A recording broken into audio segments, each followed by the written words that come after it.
بسم اللہ الرحمن الرحیم۔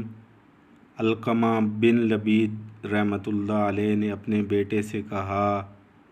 اگر کبھی تمہارا دل چاہے اور تمہیں کسی سے دوستی کرنے کی ضرورت محسوس ہو تو ایسے شخص سے دوستی کرنا جو تمہارا دوست بن کر تمہاری زینت بن جائے، اور اگر کوئی نادانی کرو تو وہ تمہاری ڈھال بن جائے، اور اگر تم کچھ کہو تو تمہاری بات کا یقین کرے، اور اگر تم اس کے ساتھ مل کر کسی کا مقابلہ کرو تو وہ تمہاری طاقت بن جائے۔ دوستی کرو تو اس شخص سے